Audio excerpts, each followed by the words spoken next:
네, 안준영 변호사 모셨습니다. 어서 오세요. 네, 안녕하세요. 안준영입니다. 네, 오늘은 어떤 이야기입니까? 네, 오늘은 사연을 소개하면서도 제가 다 부끄럽고 낯이 뜨거운 그런 사건입니다. 네, 아직도 사실 믿기지가 않는데요. 바로 소송을 하지도 않고 돈을 받고 판결문까지 위조해서 승소했다고 거짓말을 한 아주 나쁜 변호사에 대한 이야기인데요.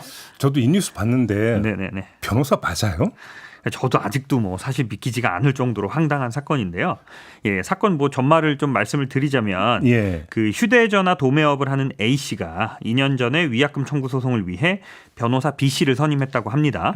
착수금으로 800만 원을 지급하고 중간에 가압류를 한다고 해서 추가로 500만 원을 주고 1년 후에는 변호사가 사건을 이겼다면서 항소를 해야 한다고 해서 추가로 300만 원을 더 줬다고 합니다. 그런데 A 씨가 이제 승소한 판결문을 달라고 하니까 변호사가 차일 피일 미루면서 판결문을 안 주더랍니다. 여차저차 어렵게 판결문을 받은 A 씨는 판결문을 가지고 법원을 찾아갔는데요. 법원 직원으로부터 아주 황당한 이야기를 듣습니다. 바로 판결문이 가짜라는 거죠.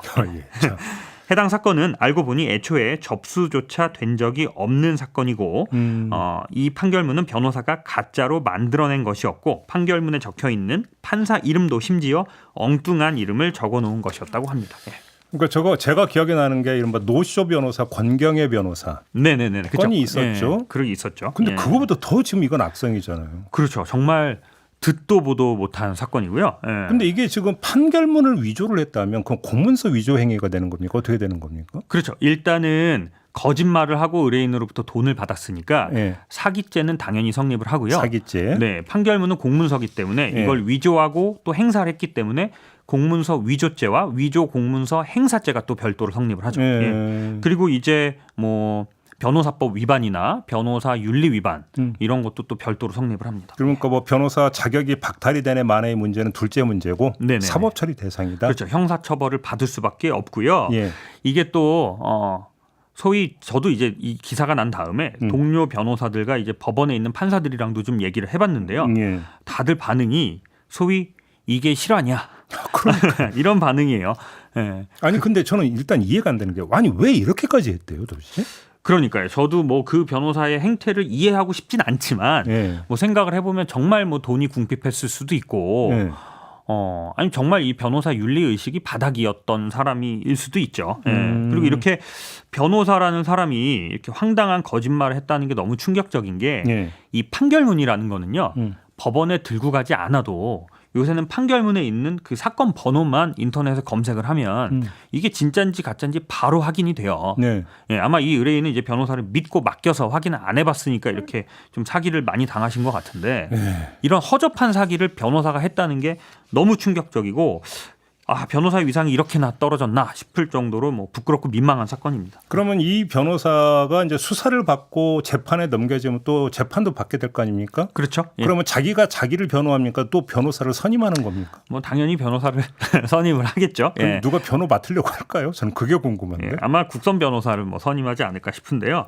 사실 또 생각을 좀 해보면 사기죄에 있어서 이 편취 금액이 약 1,600만 원 정도 되거든요. 근데 사실 일반적인 사기죄에 있어서 1,600만 원 정도면 편취 액수는 좀 크다고 말하기는 좀 어려워요. 사기 사건 치고는. 그렇죠. 근데 다만 이 죄질이 너무 불량하고 또 범행의 행위자가 변호사라는 게 또 너무 충격적이고 또 이제 언론까지 탔기 때문에 이 사건은 법원에 가면 제 생각에 거의 실형을 피하기 힘들 거라고 보거든요. 실형이 나올 그렇죠. 거라고요? 아무래도 이제 판사 입장에서도 이 집행유예를 못 해줄 정도로 아주 죄질이 안 좋기 때문에. 근데 저는 이 뉴스 보면서 했던 게 과연 사례가 이거 하나만일까? 네네네. 사실 그 생각도 했거든요. 아니 그러니까 작심을 하고 지금 일 저지른 거잖아요. 그렇죠. 작심하고 속인 거잖아요. 그렇죠. 근데 특정 이 사람한테만 속이기로 그러니까 원한이 관계 이 사람만 속이겠다도 아니고 네네네. 돈 문제 이런 것 때문이었다라면 다른 사람에게도 비슷한 짓을 저질렀을 가능성도 배제할 수 없는 거 아닌가요?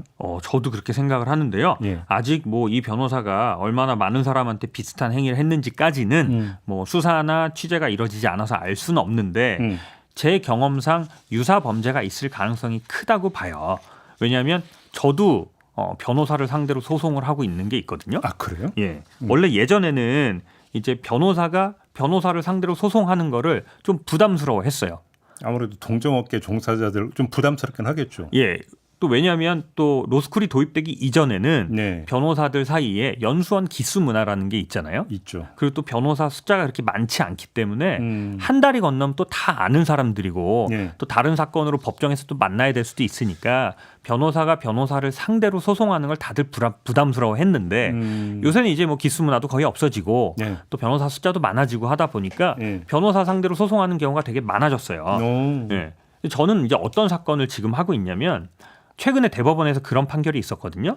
형사 사건에 있어서 성공보수를 받는 건 위법하다라는 판결이 있어서요. 아, 그런 판결이 있었어요? 예, 그래서 더 이상 형사 사건에서는 성공보수 약정을 못하도록 되어 있어요. 아, 그런가요? 예를 들어서 네. 구속 면하게 해주면 얼마 뭐 이런 거 있었잖아요. 이제는 그래서. 사실 그게 다 불법이에요. 이건 듣는 분들 아셔야 되는데. 아. 예. 그래서 일부 변호사들이 어떤 꼼수를 부리냐면 네. 착수금을 2배로 받는 거예요. 그리고 잘 안 되면 절반을 돌려주겠다. 그런 식으로. 예, 그런 식으로 약정을 하는데요. 네. 저를 찾아온 의뢰인도 이제 그런 약정을 했던 거예요. 집행유예가 나오면 착수금의 절반을 돌려주겠다. 근데 집행유예가 안 나왔죠, 실제로. 그래서 돈을 돌려달라고 찾아가니까 변호사가 아, 죄송하다. 조금만 기다려달라. 이렇게 얘기를 해서 기다렸는데도 돈을 안 주는 거예요. 그래서 이제 저를 찾아왔죠. 저도 좀 부담스러워서 변호사를 상대로 소송을 하는 게 네. 찾아보니까 또 나이도 저보다 한참 더 많으시더라고요. 그래서 소송 안 하고 돈을 돌려받을 수 있으면 제일 좋으니까 내용 증명도 보내보고 네. 전화도 해보고 했는데 아무런 응답이 없는 거예요. 그래서 제가 사무실을 직접 찾아가 봤어요. 그랬더니 사무실 앞에 이미 1인 시위를 막 벌어지고 있고요. 자동차에 막 현수 막 걸어놓고 돈 돌려달라고. 사례가 여러 건이 있었군요. 네, 그런 사례들이 너무 많아 보이더라고요. 그래서 부랴부랴 제가 민사소송을 빨리 제기를 했는데 예.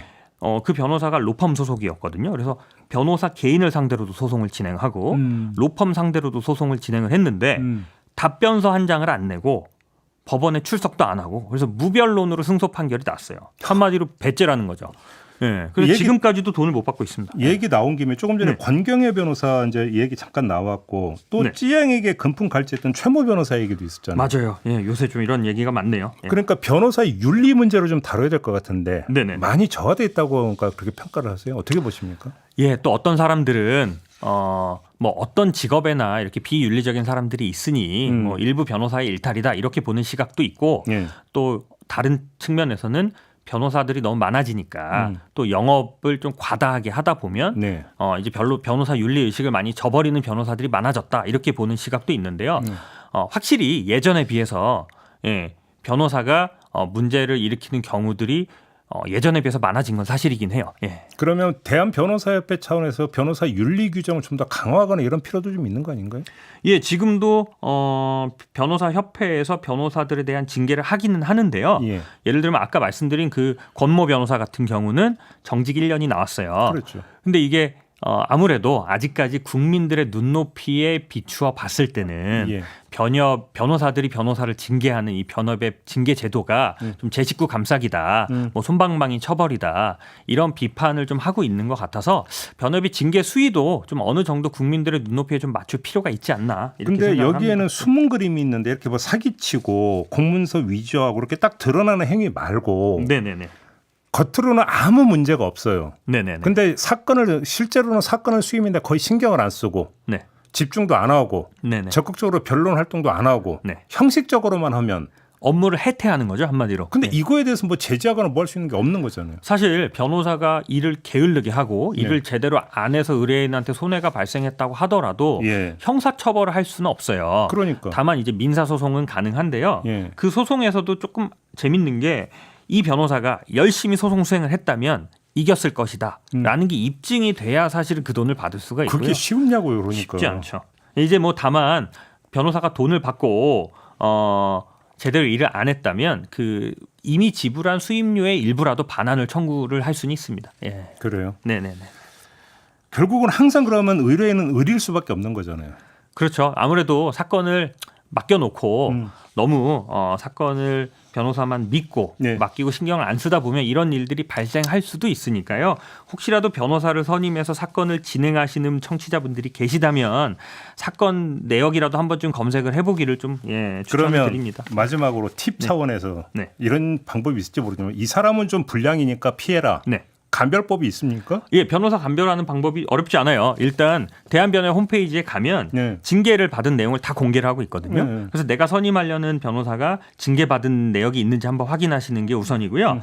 그리고 이제 변호사가 아닌 뭐 사무장이나 사무 직원들이 상담을 하고 일을 처리하고 한다면 그런 로펌들은 좀 거르시는 게 좋습니다. 알겠습니다. 오늘 이야기는 이렇게 좀 마무리하죠. 고맙습니다. 네, 감사합니다. 안준영 변호사와 함께했습니다.